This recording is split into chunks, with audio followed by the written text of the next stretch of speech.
What is going on, ladies and gentlemen? Welcome back. Vince and I are matching. That was a total accident. We'll get to that in a second. This is a very special episode of Around the VLA. It is episode 7 of the season. It is Wednesday, May 15th, 2024. I'm Rob St. Clair, live from Chicago. That is a very good-looking man in a good-looking novice hoodie, Mr. Vince Zanzucchi, live from Phoenix, Arizona. His team has practice in a little over an hour, so we're going to get this in before Ascension's last serve and pass before the biggest professional level volleyball tournament in American history. That is the 42 team VLA Cup in 2024 coming up this weekend. Vince, I am very excited. We are all converging on Madison, Wisconsin. I'm driving up there tomorrow. I don't even want to know what your travel itinerary is, but I can't wait to get all the best volleyball players in the country, men's and women's, under one roof. It's going to be awesome. Yeah, it's going to be pretty amazing. I mean, just the fact that we've been able to outdo ourselves literally every single year, just continue to push it. And biggest, like you said, club event. I mean, it's going to be really exciting.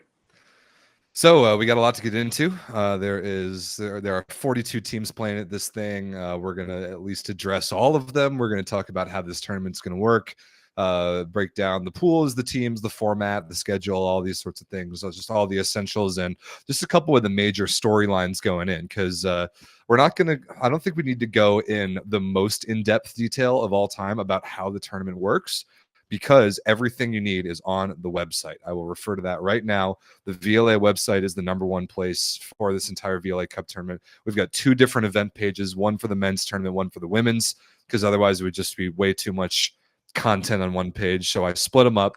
I think it's all easy enough to understand, but as we're going along this show and talking about the tournament, let us know in the YouTube live chat if you have any questions, if you're confused about anything, if you need help finding anything, or if you just want to make fun of the fact that Vince and I are matching. Whatever you want to do, let us know in the chat. But let's jump right into this thing, Vince. And first and foremost, just before I want to start with the women's tournament, which I'm excited about, because it's only the 3rd cup event in VLA women's history, and there's just a lot of growth going on at that level. But from your perspective as the operations director, as a founding member of the league, what is it that we are trying to accomplish this weekend? What is the significance of this event, the 42 teams, to the VLA, and I guess to American volleyball a little more broadly? I mean, just the significance is just showing the growth, the overall involvement of the adult community, and finally really having a place, that umbrella league to play under. And the VLA has really captured pretty much all levels of club volleyball in the United States, and that professional level all the way down to, and I don't want to say, it's just competitive through and through. So the fact that we're able to pull a 10-team women's tournament this year, going up from 8 last year, and then improving on the men's side as well, and adding I think we were at 28 last year and going up to 32 in this event. I mean, we're just consistent growth. The VLA just continues to show it, and it's just endless. I don't see a cap ever. Nope. I don't think we're going to have a decline in VLA commitment or attendance, players. I mean, I think that we just consistently show that there's so much volleyball to be played in the United States, and everyone that's part of the VLA gets that opportunity, and they all take advantage of it. So it's been really awesome to see. Yeah, it is awesome to see. I think you mentioned we're not going to be running into any limits or any caps anytime soon. Our latest count of total teams registered for the VLA in some fashion is 73.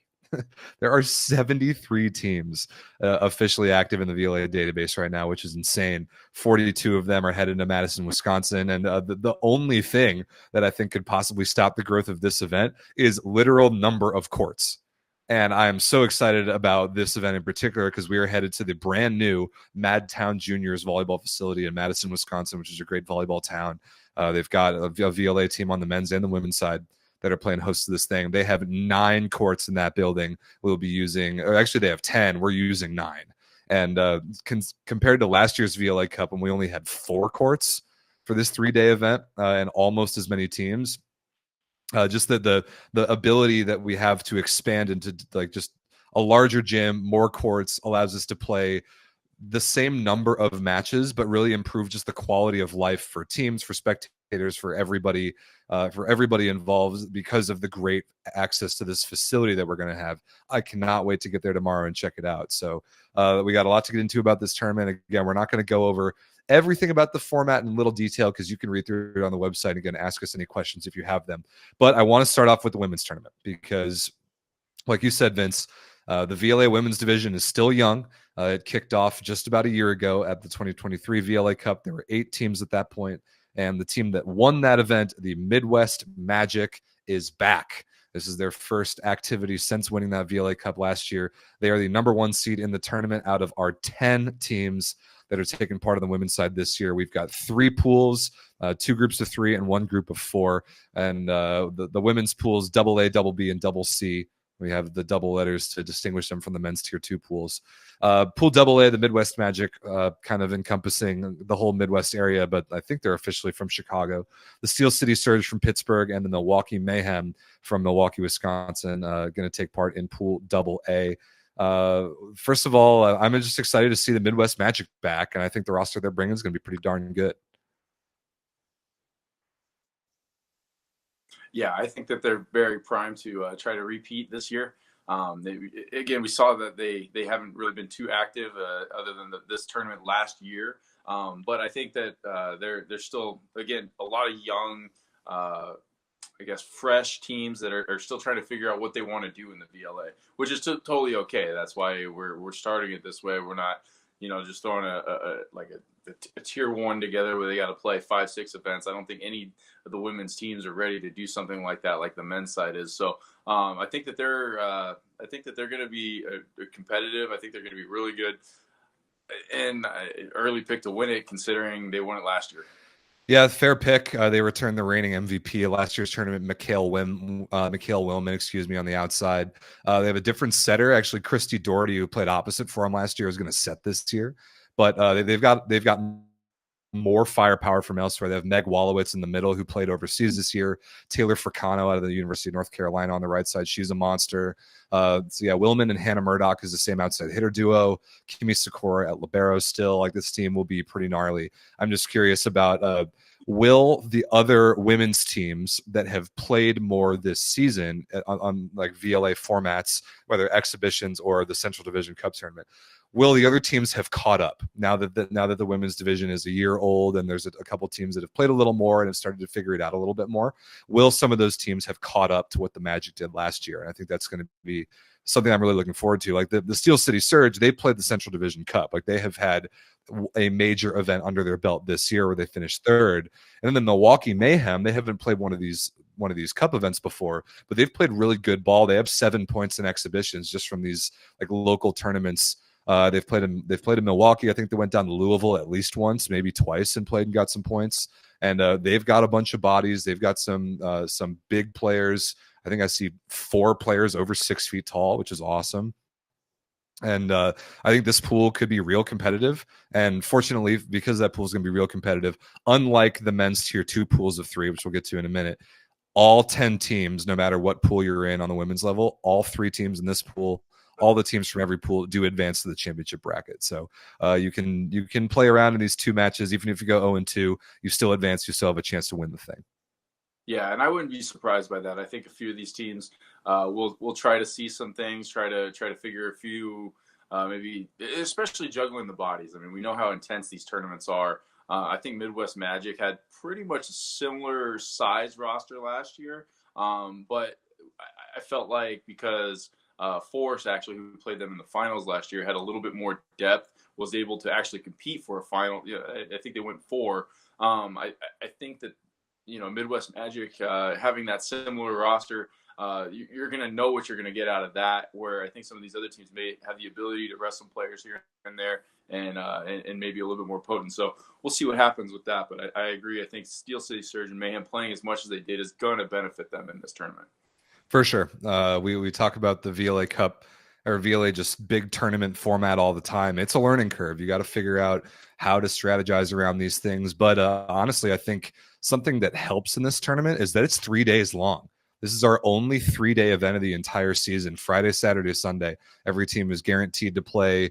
I think it's everyone plays exactly 2 matches on Friday, and then you're guaranteed to play at least one on Saturday and Sunday, no matter where you're at in the bracket. So that's a great part of this thing, that it is almost impossible to play 3 matches in a day. Actually, in the women's tournament, it is impossible to play 3 matches in a day. So the fatigue in a given day is less of an issue in this tournament than in some others where we're packing more matches in a day. But you got to keep it going for 3 days if you want to get all the way to the final. So on the women's side, because everyone makes it out of pools, you have a couple matches worth of flexibility on Friday that some of the other teams on the men's side are not going to have. And the teams that learn the most about themselves on Friday and then are able to put that into practice when it comes bracket time are going to have the best chances to do some damage. Yeah, absolutely. And I think Midwest Magic, probably you're going to see who you're going to get right here. And I mean, if we're picking already, I don't know if we're at that point right now. I mean, I think Midwest Magic is probably a favorite in this pool and something to watch out for. But I mean, all 3 of these teams are really dangerous to any other teams. Yeah, it's hard to pick against the Magic, who won the tournament last year, but I also really like the Milwaukee Mayhem. They've got 13 bodies, which I always like to see, and a good portion of this same group has played a lot of ball this year in different formats. So keep an eye on them as well. All right, let's move on to Pool Double B, featuring the only other team on the women's side to win a VLA Cup Series tournament, and that is the Skiva Storm out of Bowling Green, Kentucky, and one of the craziest Cinderella performances in VLA history, period, since the beginning in 2020. Came out of nowhere, first tournament ever, won the Central Division Cup this year in a reverse sweep over the Madison Embers. But they have a tough pool as well. The Northeast Force and the Phoenix Ascension, both women's programs attached to Tier 1 men's franchises. Both have a lot of VLA experience. You talked a second ago about the Force women going to the final in this tournament last year. They are back. And then you, Vince, of course, have your hands all over the Ascension women's program. You know exactly what's going on there. So give me your breakdown of this pool. You got the Storm, who have had the success this year. You had Force, who had the success last year. And you have the Ascension, who you know the best out of anybody in the country.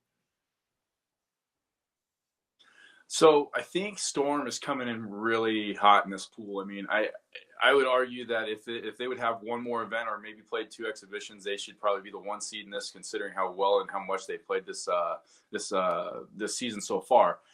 With Northeast Force, I mean, they are just really solid. Kat does a great job of running that team, and they played solid. They got much better from the beginning of last year's VLA Cup to the end, where they actually I think they came in as maybe the 4 or 5 seed in the bracket. So wherever they came in, I know that they weren't high ranked, and then they came in and actually took a set off of Midwest Magic. So, I mean, this is again another really tough pool, and there's no one that you can really sleep on in any of them. As far as the Ascension women's go, I mean, we've been practicing a lot. We haven't really had a whole lot of opportunities outside of playing Phoenix Valor and got a couple San Diego trips, right? Yeah, well, we did get one out in San Diego. Played against San Diego Waves team, which was a huge 5-set win for us. And so we're really trying to build off of that. But unlike Storm, where they've been able to get the cup win, and also get some actual exhibition matches here and there. We really haven't had the same type of experience. So even though we've been practicing a lot, I still think that we're coming in pretty green, where I'm not sure exactly where we're gonna place feeling it. But if we come out with the same energy, the way that we played against San Diego Wave, I like our chances in this pool, and I think that we could surprise a lot of teams. Love it. Love to hear it. I see you're rolling in with 14 players too, which I love to see. Give me 1 or 2 players to look out for. On our side, I'd say we had a middle opposite, Kaylee McCoy. I think that she's a little undersized, but she was an amazing middle for us last year in the Cup. She actually played all 4 sets, and then she's made the transition back and forth between right side, and so she'll be on the court for us pretty much the entire time. And then our setter, Jess Scamp, she's very, very talented setter. I think she's 5'7", but she plays a lot of know how to explain it, like kind of a rec type of ball where she can make a lot of plays. She's actually very active at the net for a 5'7" setter, where she can make, you know, sets, do a lot of little things like, I don't want to compare to Joe Kaliakamoa, how he is, but she can do a lot of things like that where, you know, you just don't expect those type of plays from a player like that. And all of a sudden the ball's on the floor and you're going, oh, wow, she just made that play. So, you know, and she's a really good leader. And I really like the way that she runs her offense. So, but we have, again, 14 players, and every single one of them is going to get their opportunity to get out there and kind of see how they feel. And we'll just play it, you know, match by match and get the right group out there to try to, you know, go as far as we can. Love it. Yeah, it's going to be a fun pool. I'm excited to see the Skiva Storm again, if they can repeat that miraculous run at the Central Division Cup. They get most of that same group back. They get MVP Carly Lurson on the right side. Ali Verzani was their big arm on the left, at least early in that match that I remember. Caitlin Cosgrove, the starting setter, is back. Ashley Hood, who was a terrific libero, is back. So they're going to be very good. And the Northeast Force is a team that I like because they've got a lot of size. They've got Kat Daly Minyard, who's Garrett Minyard, who runs the Northeast Force men's team. They're a husband-wife duo that owns Northeast Volleyball Club, so a family affair. And it's also cool that we've got basically every corner of the country covered in this pool. That's something that's real unique to this tournament that we're going to see in a couple of these pools, the way that they happen to be drawn. And I love that. You get to play against teams you probably wouldn't play any other time in any other event. Right. That is great. That, I mean, you're probably looking at a Central, East, and West Division team right here. And that's not often how it works out. And you'll see that in the men's side. Pretty rare. All right. Speaking of not a lot of regional diversity, the only 4-team pool in the entire tournament, men's or women's, is this one, Women's Pool Double C. This is the only bracket pool that we're running. It worked out with the numbers that all the men's pools are pools of 3. This one is a pool of 4. So the 1 seed, the Madison Embers, who are playing at home, will play the 4 seed in this pool, the West Michigan Queens, who are a brand new team. And then the 2 seed in the pool is Neva BB4 from Northern Indiana against the Chicago Frost, who's a new team as well. That's kind of the sister franchise of the Chicago Icemen. So it's sort of the bracket pool format, 1 versus 4, 2 versus 3. The winners will play for first and second. The losers will play for third and fourth, but all 4 teams do advance to the bracket regardless. I'm excited to get some new teams in here. West Michigan is a good pocket of women's volleyball. I lived in Michigan for a few years, so I like seeing that community represented, and I currently live in Chicago, so about time we have like an official city of Chicago team on the women's side of the Chicago Frost. BB4 is good. They played last year at the VLA Cup and did some damage in the bracket. And then the Madison Embers are really good. Like, this is a team, especially playing at home, that I think is still wanting a bit of revenge from that Central Division Cup that they felt like they should have won. And they're going to have every bit of firepower at their disposal playing at home. They do not be surprised at all if they dominate this pool and give themselves a great chance to win the tournament. I could definitely see it. Yeah, I think that they're going to be one of those, obviously a fan favorite because it's a home event for them. But I could see them packing up the gym and really getting those, something about, you know, just that crowd is going to be very supportive. And it's going to make it just that much more exciting to see something where it's a legit home match for one of these women's teams finally. So I have a feeling I agree with you. I think that Embers has probably a favorite in this pool. They really should have won that. Nothing against Skiva, but they probably should have. They should have won that match, but they should have won that tournament. But I mean, the fact that they are leading in points in the VLA right now, they're doing everything they need to do to progress, and they are arguably the most dedicated team in the league right now. So I like their chances a lot, and I have a lot to only praise for what they're doing. Yeah, agreed. And I'm equally excited about the Chicago Frost. Chicago is a big pocket of volleyball on both the men's and the women's sides. I'm excited for them to get some run at a big tournament like this, like back in a gym playing legit indoor 6s, best of 5 matches, like really doing it for real. And I think the Frost has played 1 exhibition tournament up in Milwaukee, so they're not going to be completely brand new to this thing. But they've got some good bodies on the roster as well. Going to be a fun pool. I do like the bracket pool. You don't have to worry about record or tiebreakers or any of that. It's just if you go 2-0, you win the pool, and that's it. So keep an eye on this pool, and that's it. That's our 10 team field for the women's tournament. Let me quickly pull up the women's page on the website. Yep, here it is. So this is the event page for the Women's VLA Cup on volleyballleagueofamerica.com. Go give it a look. There should be a link in the description. There's a different web page this year for the women's and the men's tournaments. What you can do here is you see all 10 team logos up at the top. If you click on one of those, you'll get to see the team and all their information, link to their social media, and you get to see their roster. Hopefully, most of those will be populated by the time the tournament starts. Let's see which one of these teams has a roster. Yeah, you got a roster up there? I don't know. They said nope. Oh, did you refresh it? I need to bother all the teams again to put all their rosters and stat together. That's on us. Shout out to our partner Stat Together for helping us with online roster control. But yeah, hopefully the teams will input all their players and you'll be able to see them. But if you scroll further down, you get all the information you could need. There's a link to tickets if you want to come watch the event in person, which we absolutely encourage. If you're anywhere in the Midwest, pick up some tickets and come watch these teams play. This is the best place to find up to the second updates on scores, on standings, on everything you're going to need. So definitely give the website a look. Also, you can scroll down. Here's the bracket that's going to be updated throughout once we get Saturday morning going, all the bracket matches, including consolations, and then just some more really detailed like scheduling and overview information down at the bottom here.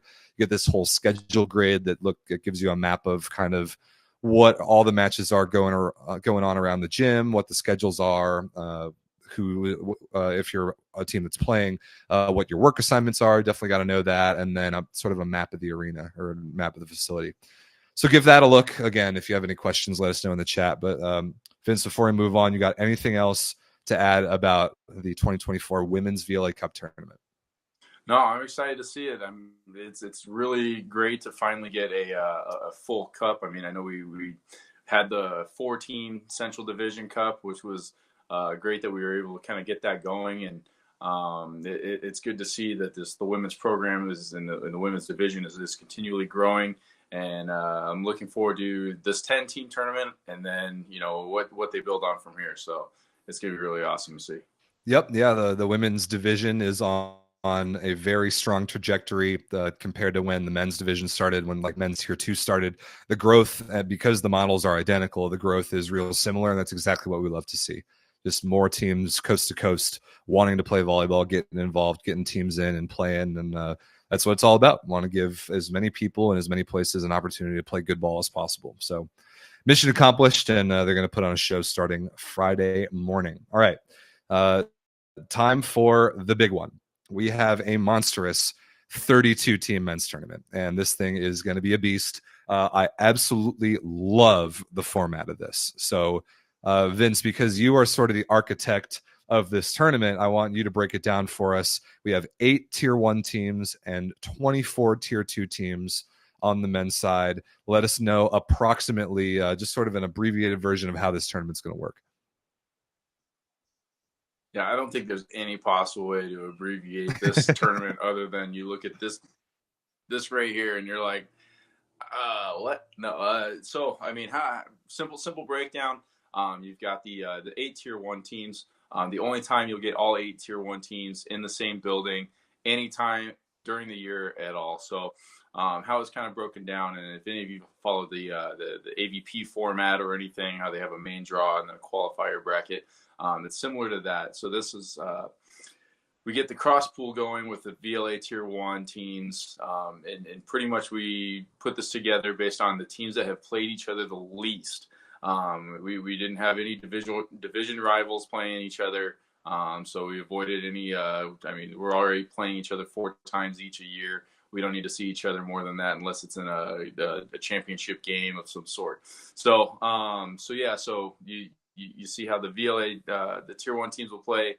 Each team will play 2 matches there, and then how that will pan out is based on the overall seeding of or overall standings in the league. So it's not necessarily a pool, but it is where you have played and what you have placed throughout the entire season so far is where you will be seeded in the overall bracket. So, for example, Boston Bounce will be the clear number one because they are the only team that has won a cup this year. Everyone else will be ranked 2 through 7 or 2 through 8, and so that's how the men's tier 1 crossovers will work out. Yeah, which I'm so excited about. I mean, you mentioned it's the only time all year we get all 8 tier 1 teams in the same building, playing in the same gym, playing in the same tournament. I love that, and I love the way that we've set it up that everybody's going to get to play 2 matches on Friday against a team that they haven't played yet this year, and in some cases haven't played in several years, and in a couple cases they haven't played ever.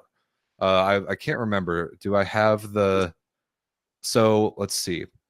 The Rising Tide, the SoCal Rising Tide, and the Chicago Swede have never played in VLA history, and they're going to play on Friday, and that's so cool. The Phoenix Ascension and the Northeast Force have never played in VLA history, and they're going to play on Friday. Also, Team Pineapple and the Northeast Force have never played in VLA history, and I think they're playing on Friday as well. So that sort of thing is so cool. We also get you get Boston against Chicago, or Boston against both Chicago teams, actually, which is going to be interesting to see where Bounce stacks up after winning the East Division Cup, like you mentioned. You get the Founding 5 game in Team LVC against both the Ascension and Team Pineapple, which are cool, old school like matchups for you VLA history nerds out there. And yeah, I just really like this format a lot. We get to get all of our flagship teams in the same place, have them play uncharacteristic matchups, and then all of them will go to the gold bracket seeded based on their season-long performance. I'm just a huge fan of how this is going to be set up. Yeah, it's going to be really great because, again, like you said, we don't see a lot of these teams all the time. I mean, we're always watching. You always wonder which division, West versus East, Central versus, Iceman versus West is no joke. I mean, they're undefeated against the West Division. I don't know if you know that or not. Is that true? In 5 years. Let's see. The Icemen have played Rising Tide in this. Wow. 4 times each. The Icemen have played them. Wow, the Icemen are 8-0 against the West. That's a good fun fact. Yeah. I think they may be 9-0. Actually, I think they beat us. But with that said, maybe even more than that. But no, I mean, it's just really nice to be able to get all the teams to get the cross division matches because we just don't see each other enough. And you get used to the Ascension Rising Tide. You get used to Iceman Swede, Iceman Pineapple, LVC Force, Bounce. It's good to get that parity and not just have a team just consistently beating a division rival for their ranking. So this really gives the teams the opportunity to go and play against those teams that they don't see often. Yeah, and of course, just like in every VLA Cup Series tournament, every match also counts for the season-long standings. And we've got a playoff race to decide because other than the West Division teams, the Ascension and the Rising Tide, who do have one more regular season event in about a week and a half from now, Memorial Day weekend in Long Beach, other than those 2 teams, this VLA Cup tournament in Madison is the last chance for a lot of these other teams to make a push towards the playoffs. So we know really the only thing that we know is that Boston is in. Boston is in because they won the East Division Cup, and that cup win is the first primary tiebreaker, even more than points or matches won. So we know that they're in. We expect that Team LVC, the Icemen, and Swede are safe. Because both of them all 3 of those teams are 8-4 or better. All 3 have had excellent seasons so far. So I haven't done the math on like how catastrophically bad of a tournament they could have and still make the playoffs. But remember that the top 6 teams in Tier 1 do make the playoffs. Your 3 division winners plus 3 wildcard teams. So that will be a big thing to follow along with the weekend as well. Speaking of math that I have not done, I don't know how miraculously good of a tournament Team Pineapple would have to have in order to make the playoffs. I honestly think they would have to go out and win the VLA Cup. I think that would be the only way. But that's also what makes it interesting is that, no team's every team is playing for a playoff spot at this point. And so until one team gets knocked out of the Cup tournament, you don't know where it's going to be. And if Team Pineapple goes ahead and they can technically be 0-12 right now and go and win this tournament, and all of a sudden they're in the playoffs. So that's what makes it the VLA Cup really exciting for the Tier 1 teams is that you're battling to the end here, and it makes it relevant. No teams are just going to go out and lay down and let another team win. They're going to go out there and try to win this tournament so that they can move on and make sure and guarantee they move on. So I mean, Team Pineapple, they've got their work cut out for them, but clearly not out of the fight yet. Yeah, we'll see. Based on their showing at the Central Division Cup, I am not particularly optimistic. They're going to have to pull some kind of miracles. But I do understand that for the first time since the 2020 VLA Kickoff Classic, a father-son duo is going to be suiting up for Team Pineapple. I know Dyer Ball is back on the roster. He played in 2020 for his dad, Loy. Back when he was 18, he was about to go to Ball State. Now his college career is over 5 years later, and he's back playing for Team Pineapple. And I don't know if we'll see the great Loy Ball, but at least he is on the roster, so there is a chance. Had I known you were going to bring that up, I would have made you load the clip of him blowing me up on the line. That was the first viral VLA clip that ever went out. I think it got about 20,000 views or something like that. But yeah, there's a clip of Dyer Ball on the left side turning back line and hit me right in the chest. And that thing definitely went viral. So that's gonna be great to see him out there. I mean, he's one of the original VLA players, obviously, and did his time in college and great job up there in Ball State. But yeah, it's gonna be awesome to see him back wearing a Team Pineapple. Yeah, agreed. And just kind of a guy that the Team Pineapple needs too. Their opposite position has been a bit of a wild card this year. I'm also really curious to see if a team like Team LVC can really put something together at this tournament and make a run towards winning it. I mean, they've dominated the East Division. They've won the last 2 Tier 1 championships. But at this event, historically, they've just been okay. And they have back-to-back MVP Joby Ramos. They have a big pickup in Ryan Mather at the opposite position, who is awesome at the East Division Cup.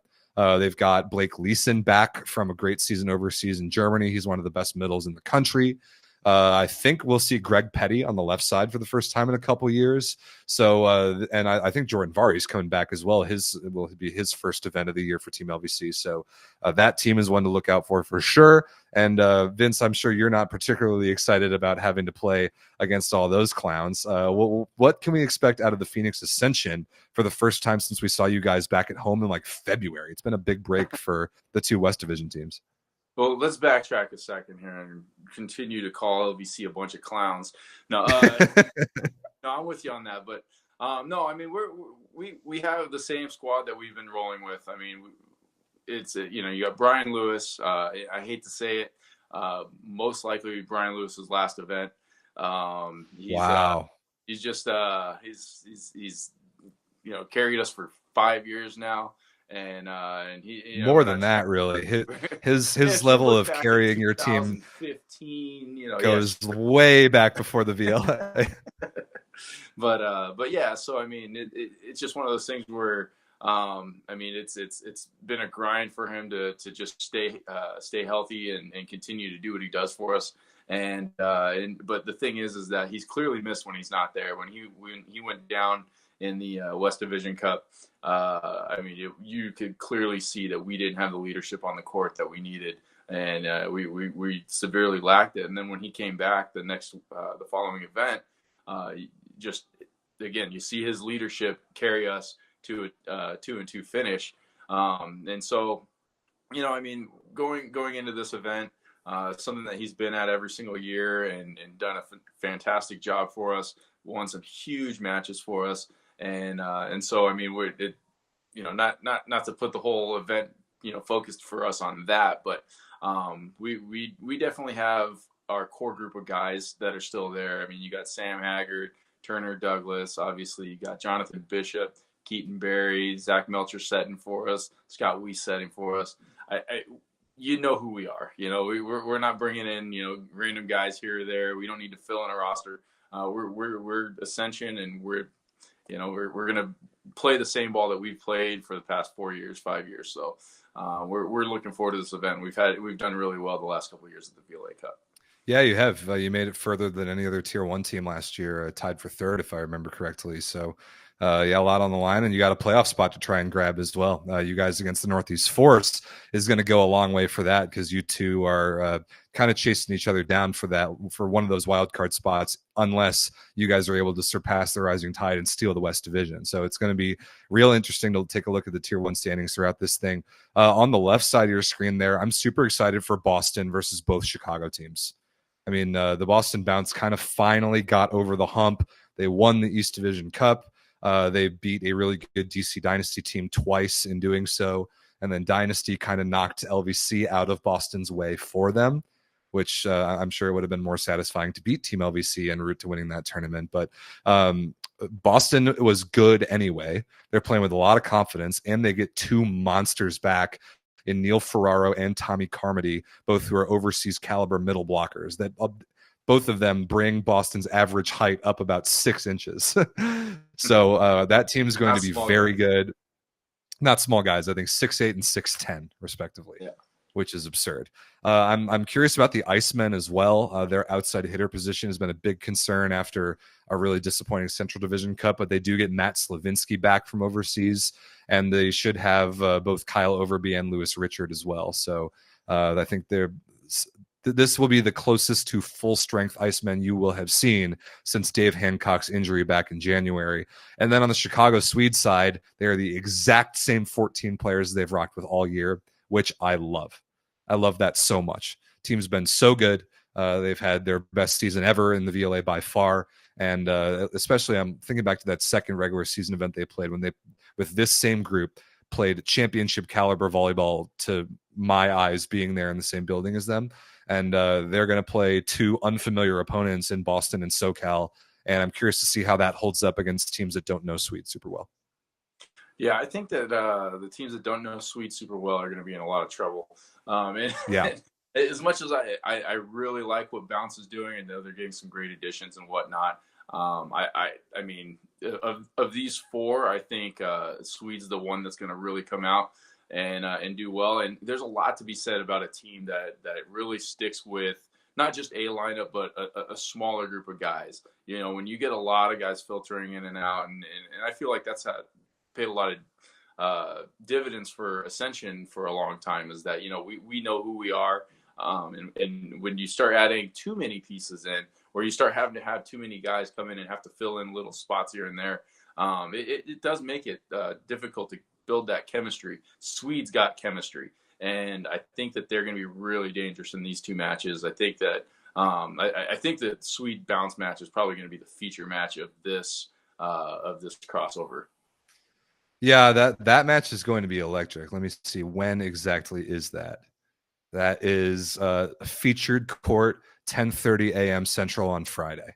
Yep. So that's right where it belongs. No, sorry, that's the afternoon match. My fault. I was looking at the wrong one. 3:30 p.m. Central on Friday, which is even kind of a better time slot. Both teams will have a match under their belt at that point. So very much looking forward to that. And then last but not least is the SoCal Rising Tide, who's always one of the great wild cards in the VLA.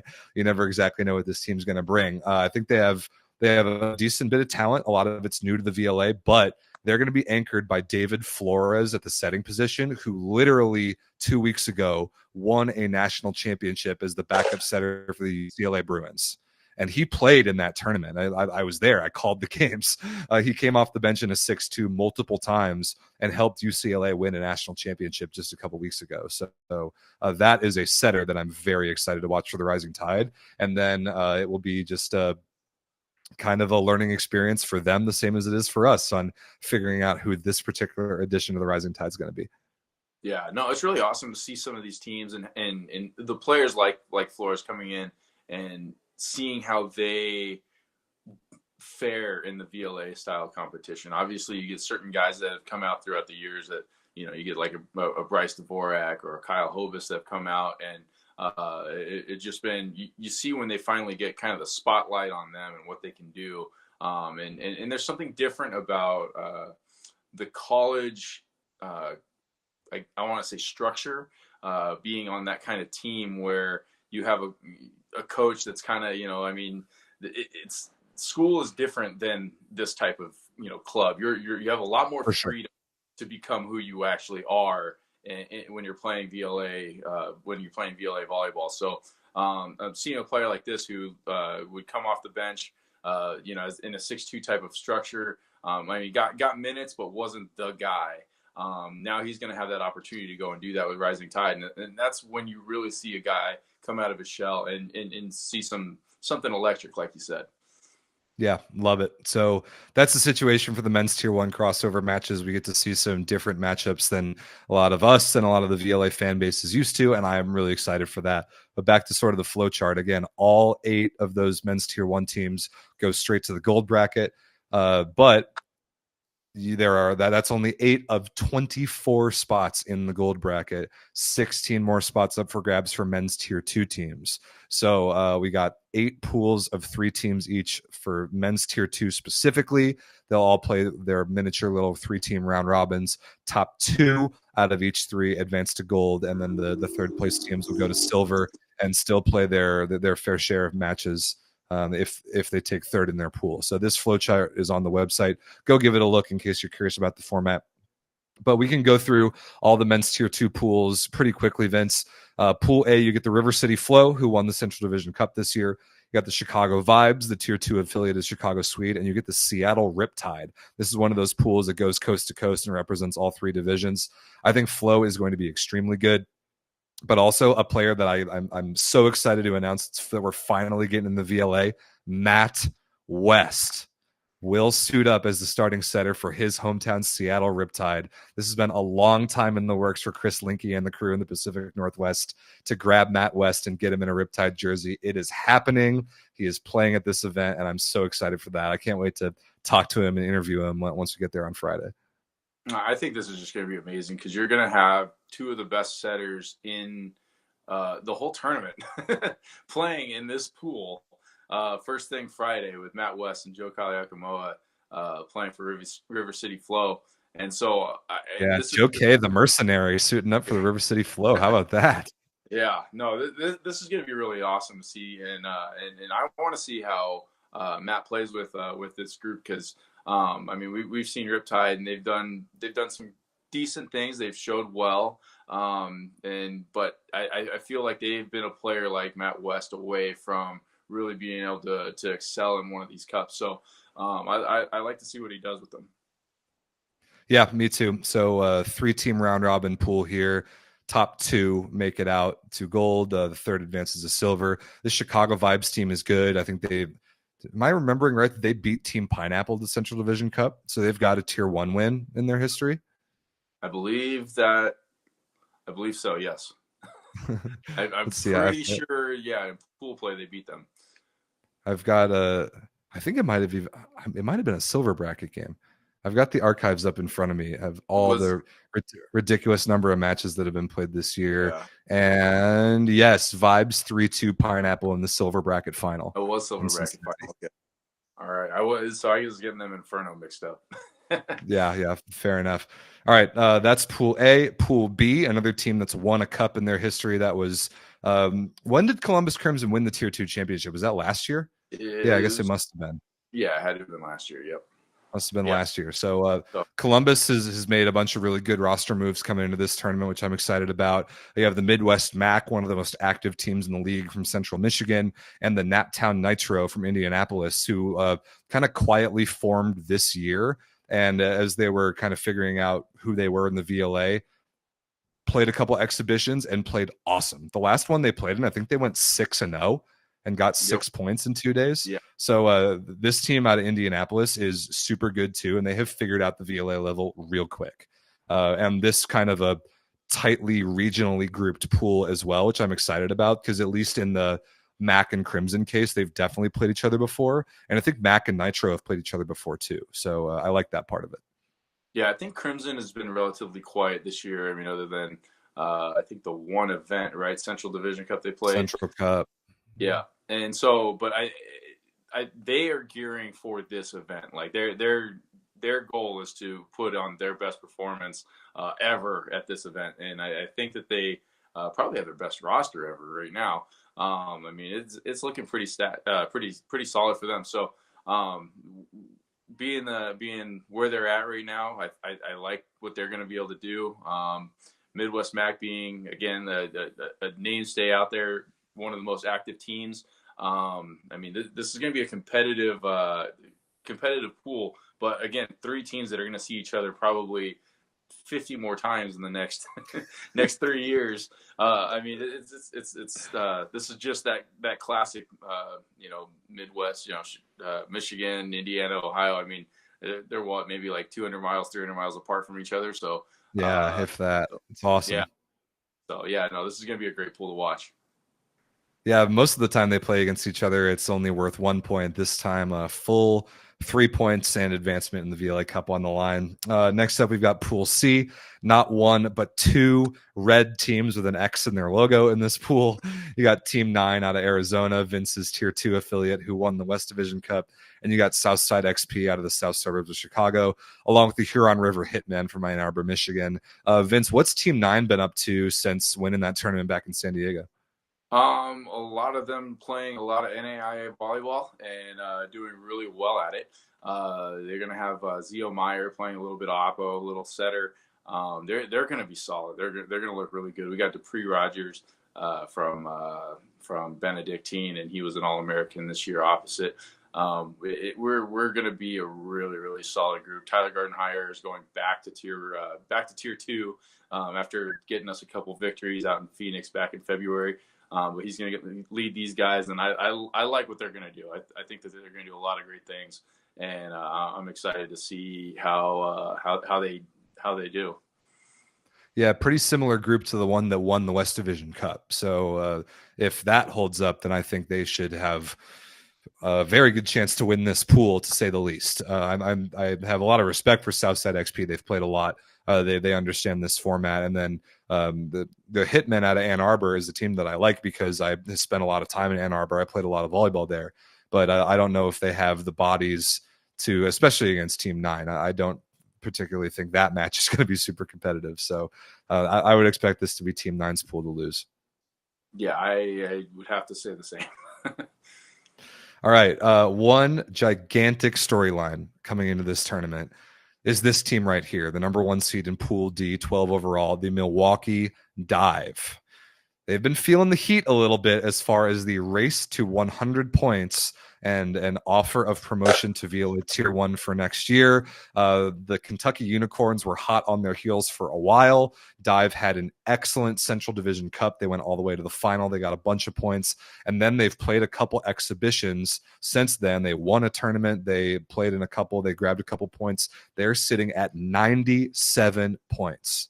And we could be talking about midday Friday, Milwaukee Dive already having gotten to 100 and having clinched a spot in Tier 1 for next year. So that they could join the Dallas Dogs, who have already clinched the same thing. We could have at least 2, maybe even a third potential team get promoted to VLA Tier 1 from our competition this season, which is incredible. So keep a good eye on Milwaukee. And if they do get 3 points, well, I think it's pretty safe to say they're getting 3 points. Match at 8 a.m. I know Ascension is going to be reffing that match, so we're going to do. Oh, is that true? We're going to do everything we can to help Minnesota Nord out. But great logo, by the way. The Minnesota Nord logo. I don't know much about the team, but their logo is terrific. Huge fan. Yeah, no, it is definitely one of the best for sure. But yeah, so I mean, basically that match will decide right there. I mean, Dive can win that match in 3 or 4, and then they've hit the 100-point mark, and if they really felt like it, they could just go home after that if they want. That was what their only goal was, but I know that their goal is to win this cup, so they won't be doing that. I'm just saying they could if they wanted to.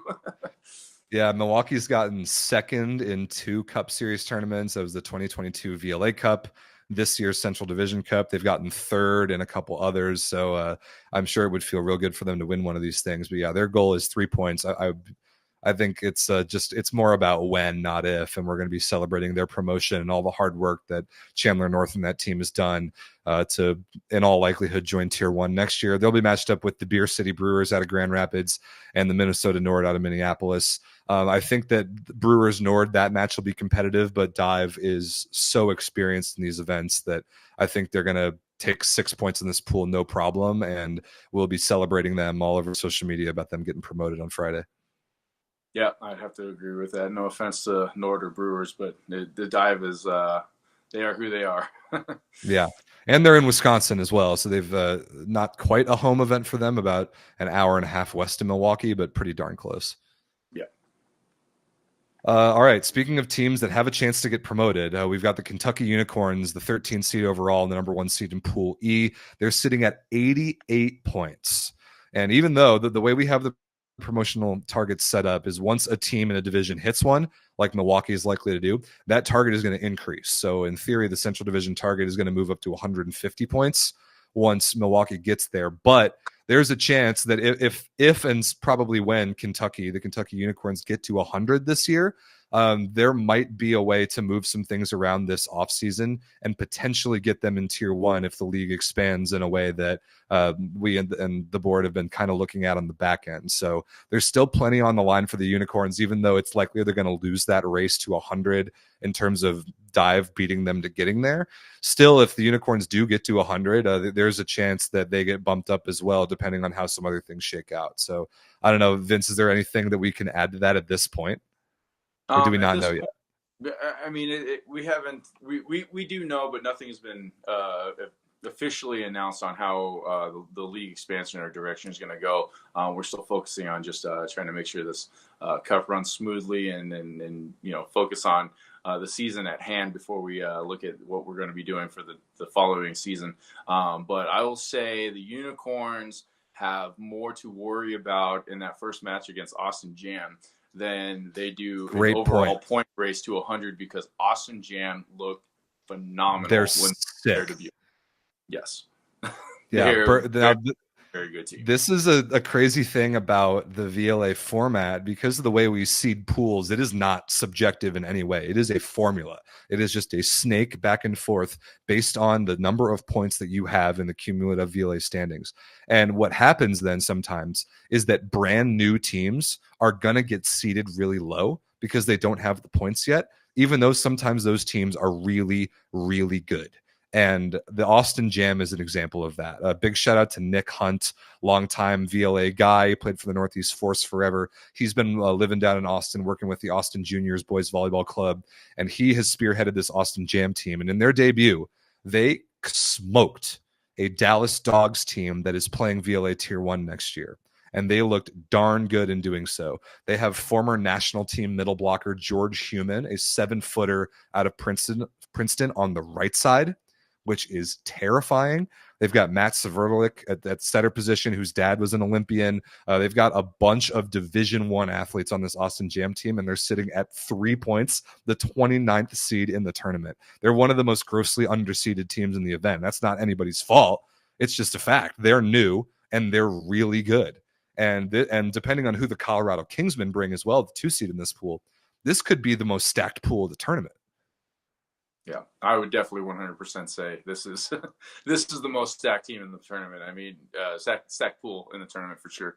And like you said, Kingsmen have done a lot of good things, but again, it really depends on which team that they bring, because they've had some looks where I mean they beat Ascension. They had Rising Tide on the ropes and kind of let that one slip away at the West Division Cup. And so, I mean, these guys can play big matches, but then they've also gone and I believe they played in the East Division Cup and did not fare as well. I think 0 points, dead last. Yeah, and so I mean, they're really completely different group of bodies, though. I think right, exactly. It was all totally within the rules as far as like our roster regulations go. But that team that played in New York was not the like Colorado Kingsmen that you think of when you think Colorado Kingsmen. And I think that this team coming to Madison is a little bit closer to that.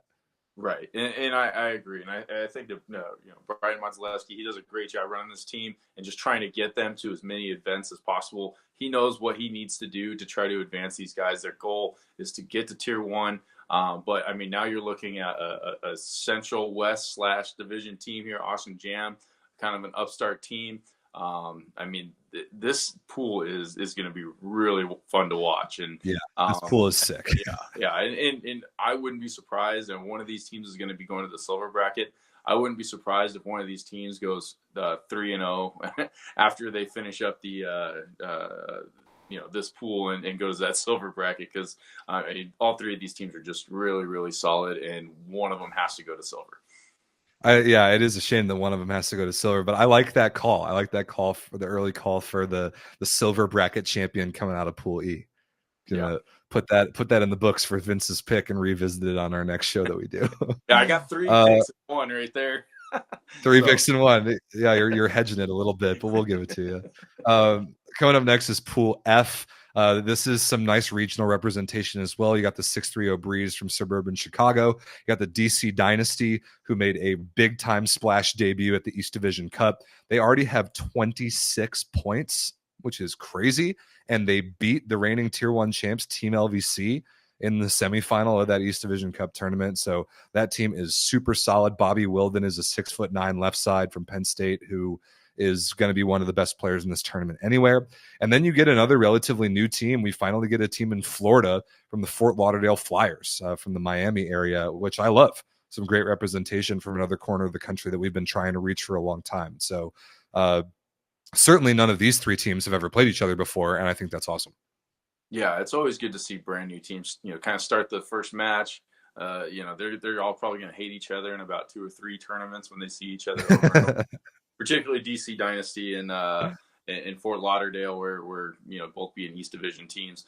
But yeah, no, it's really cool to see a brand new team like Fort Lauderdale come up.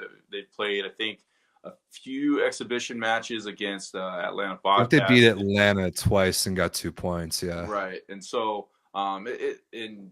it's good to see a team getting that opportunity, and them coming into the VLA Cup is pretty big, and they have the best chance to do something new, surprise some teams, and I'm really excited to see what they put together. Yeah, I was really, really impressed by DC at the East Division Cup. That team was super good. We kind of called it on the show too. Like, we had been hearing the sort of the rumblings from all the dominating they had been doing in exhibitions on the East Coast, and we were wondering what it was going to look like in a big event, and it looked pretty darn good. But I also have a lot of respect for the 630 Breeze, because that's attached to one of the best junior boys clubs in the country. Chicago's got a lot of talent, and Breeze has been playing for a long time. They're one of the oldest Tier 2 teams in the league. Like, we had a very select few Tier 2 teams that played all the way back in 2021, but they've been with us since the first event of the 2022 season. So they've been around a long time. They've got 49 points. They've got a lot of experience in these events. Yeah, and they're just consistent. I mean, they play well. You never sleep on them because they can beat you. Ascension knows best. Yep, I remember that one. as soon as you let go, let your guard down. And so I like kind of how this group is kind of seated. I mean, even though it's a 14, 19, 30 overall. I mean, these are pretty comparable, opportunities for each team. And so, I think that this is just going to be a nice competitive pool. You're not going to see, if there's a 3-0 match, it's not going to be substantial where it's, 25-15s or anything like that. I think all 3 teams are going to play each other really well. Yeah, I agree with that. Second to last pool is Pool G. G for gold. The Milwaukee Gold is the 1 seed in this pool. This is where, as far as like the seeding turnaround to the 1 versus 2 seeds, you get some pretty closely seeded teams. As the Gold and the Niagara Frontiersmen from Buffalo are seeded pretty close. Then we get a brand new team, a team from Northwest Indiana, the Kealoha Ancients, associated with the Kealoha Club. I think Craig Cromwell is the guy's name, right? He's one of Loy's old teammates on OG Team Pineapple. Yep. Who's put this team together. I'm actually really excited about the state of Indiana. I went to school there. I went to Purdue. I know a lot about the state of Indiana volleyball scene, and it was long overdue. But the state of Indiana finally got officially ratified boys high school volleyball in the state of Indiana. And that is so awesome. And that should have happened 15 years ago, because they've had good players coming out of there 15 years ago playing for like on the high school club level. But finally, we get some proper representation for Indiana boys high school volleyball. And a lot of the talent in that state actually does come from what they call the region.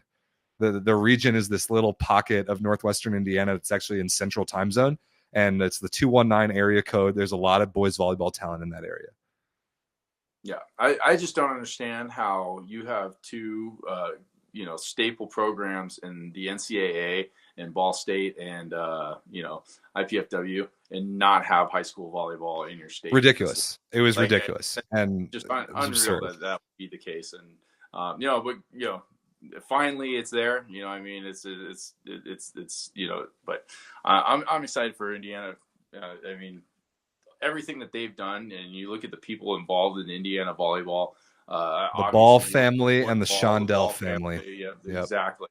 I mean, just huge, and that's why you see. I mean, there's I think we got 4 or 5 teams now from Indiana in the VLA, and if you count the women's, I think we maybe Yeah, 7 we got overall. So, BB4. I think we have a couple teams that are like just over the border into Kentucky and Michigan. I think there's only 4 in Indiana, but that's a lot. Like that's a lot of volleyball being played at that state. Yeah, and so I mean, it's great to finally. Not finally see it. I mean, you just see it because that's what's there, and they're finally the high school level should have had that. A long time ago. You say 15 years ago. I say 30 years ago. It should have been the 90s when they should have been one of the first ones to have it. So, it's really great that they finally do. But yeah, it's you see what the VLA representation, and you got to understand that volleyball's big in Indiana. Yep. So brand new team in the Ancients. We'll see how they fare against Niagara and Milwaukee, who both played a lot. Milwaukee Gold feels pretty darn good about themselves these days, by the way. Ben Playstead on the right side for them is a stud. He helped them beat the Chicago Icemen at the Central Cup. They won a tournament recently in Milwaukee, beating the Milwaukee Dive to win that thing. So Gold is no joke. They're my personal pick to win the pool. Yeah, I would have to agree with that. I mean, Kealoha Ancients just coming in brand new. No one knows anything about them. And then Niagara Frontiersmen, who's been around for, one of the original, tier 2 teams. I think. Yeah, they were 2022. Yep, they've been around a long time. And so I mean, they're around. They play often. A formidable group, but I mean, I just don't see them being able to take out the Milwaukee Gold to how well they're playing right now. Yeah, I agree with that. Last but not least, we have Pool H. H is for host. The Madison Inferno playing in their home gym. The 1 seed in this pool, very closely seeded with the Nash Villains, who are the 2 seed. That team is really good. We can talk about them in a second. But the Madison Inferno, Vince, blew me away at the Central Division Cup in Cincinnati. I was so impressed. That had been a team that was just a traditional silver bracket team in all the other VLA events that they had played. And then they come out of nowhere. They beat Team Pineapple. They took Milwaukee Dive to 5. I think they won a bracket game as well. Like they were really, really good in that tournament. They were physical. Their ball control was outstanding. They clearly have an excellent club system behind them, and just sort of the whole synergetic crew of clubs that is there in Madison. And a tremendous shout out to Cooper Chemnitz and Caitlin Virak, both, who are kind of the Madison Inferno Embers reps that are helping us run this tournament at the Madtown facility. So they're going to have extra work to do this weekend in hosting us, but an extra amount of fun to play an event at home, which very few teams get to do, especially an event this size. Yeah, and you can't say enough about it. That match against Team Pineapple, huge for them. I mean, I'd have to say, I think that's the first time Inferno has beaten a Tier 1 team. Oh, definitely. There's no way they would have done it previously. And so you see a team like this, and they're doing a good job of not staying stagnant. They're not just staying, because I mean they've been walked over quite a bit. I mean, not sugarcoated. They've been beaten a lot of times in a lot of these pools, and they just keep fighting, and they made some good moves. They changed a little bit of their personnel, and then you see how their response is, and clearly being the 8 seed in this isn't just because they've played a ton of matches anymore. It's now that, I mean, this is something that they finally earned that seed. So exactly. 8 seed and 2-2. So I mean, the huge shout out to what they're doing and how they continue to improve and continue to stay focused on what their objectives are. And I like seeing what they're doing. Me too, but they're going to have a tough match, their second match in this pool, against the Nash Villains, who are a new team this year, already having 29 points. They had an awesome run at the West Division Cup, pretty good run at the Central Division Cup. And they have one of like low key the best outside hitter duos in the tournament in Jeff Lamb and Dave Seabum. That is a really good outside hitter duo. And I definitely think it'll come down to those two teams to advance. I'm excited about the Minnesota Timbermen to kind of all of a sudden have two teams representing Minneapolis is amazing, and another amazing logo like the lumberjack with the axe. I think is fantastic. But yeah, I have to say of cities with multiple teams, I think Minnesota is already best branding for sure. They best are branding. the best two logos, way better than the Ascension #1, but Valor. No, but so we couldn't compete. But Timberman and Nord, awesome logos, and both of them. I mean, just jumping in, really fresh. We've seen Nord has a couple of exhibition wins. Timberman getting their start here, and huge thank you to them for being able to fill out this. They're coming in, I think, maybe a week ago at most. They were able to fill up this tournament for us. Yeah, they've got about 2 weeks of warning at most. Yeah, fortunately, Madison is drivable for them. That certainly helps. But big shout out to that team. They've got great branding. They have a good media presence. I know there's a kid named Connor Syverson who's been doing a bunch of really good media work up in kind of a lot of different Minneapolis area volleyball things. So they'll have a good social media presence, and I hope they have a good experience. But I think that they're going to struggle on Friday. I'll put it that way. Yeah, I mean, just all the teams that have never played before coming into this, it's always a learning curve. You really don't know what you're going to get. And I mean, Austin Jam playing the exhibition against Dogs, that helps them big time. I think that they would have maybe even struggled in a cup event had they come in right off and tried to jump into something like this. So Nord, I think, has a little bit. They've seen a little competition. Timberman have not seen that competition. So this is going to be a tough pool for them to just jump right into. But I mean, we all take our lumps at the beginning. Yes, we do. That's the part of the magic of the VLA. All right, let's take a look, because that's all the pools. We talked at least a little bit about every team. So let's give a quick run through the men's web page, the event page on the VLA website. Definitely give this a read. There's a lot of just text because there's so many matches that we're going to have to play, but this will be where everything is live updated about pools, results, bracket games, bracket results. There's just so many pools. We got the bracket there. I finished it up earlier today. Fitting 32 team logos on the bottom of that thing was a challenge, but I made it work. A lot of matches to be played, and then just a lot more info at the very bottom about sort of an overview of the pools, the flow chart about how the tournament structure is going to work, and then the precious schedule grid for everything in great detail about what matches are on what courts with what work teams and when. So if you are playing in the tournament, or if you're attending live, which we encourage you all to do, you're going to want to give that particular part of the website a look for sure. And one important note about scheduling as we kind of move into talking about how you all can follow along with this tournament. It's nice because we have so many courts available to us at the Madtown Juniors that we're able to block 2.5 hours out for each match, which is amazing and not a luxury we always have as far as scheduling goes. But even still, we're attacking this whole tournament with a rolling schedule from a scheduling perspective. What that means is that as soon as a match is over, like for example, Court 1 on Friday, River City Flow versus Seattle Riptide, 8 a.m. match. As soon as that match is over, the 30-minute warm-up period will start for the Icemen versus Bounce match immediately after it, right away.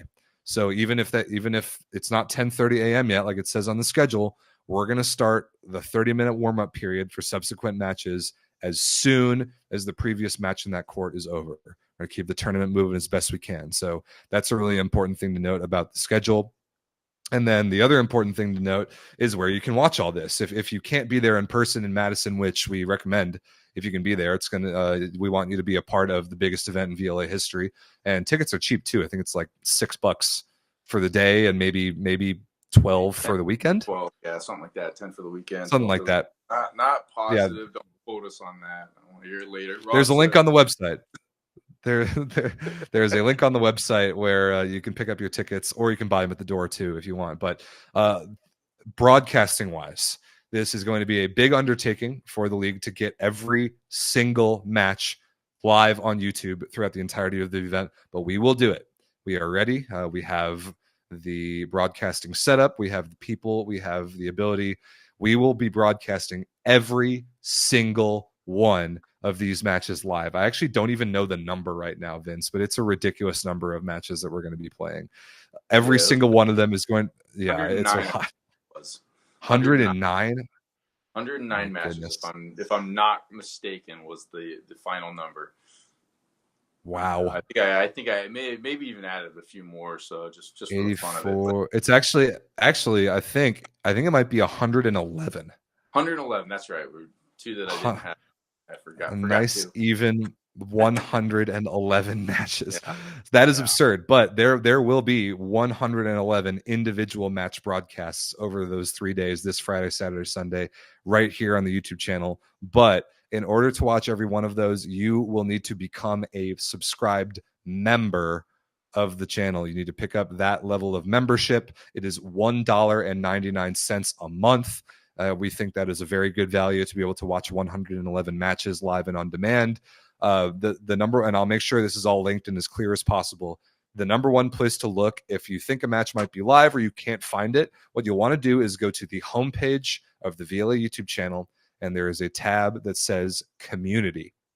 On the Community tab is where we will be posting all the links to members-only live streams, whether they're coming up live or have already happened. That will be a very good place to find them. So look there first.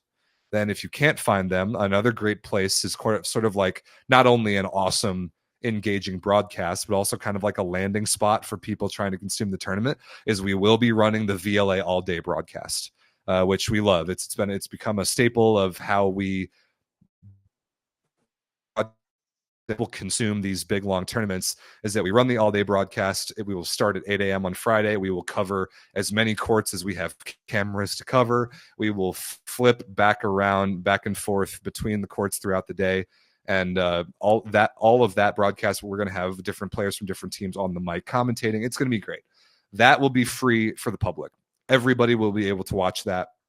It will be streaming live all day long throughout the entirety of the tournament. If there are matches live, VLA all-day broadcast will be live. So if you are having issues in picking up a membership or finding a specific members-only live stream, check the Community tab first.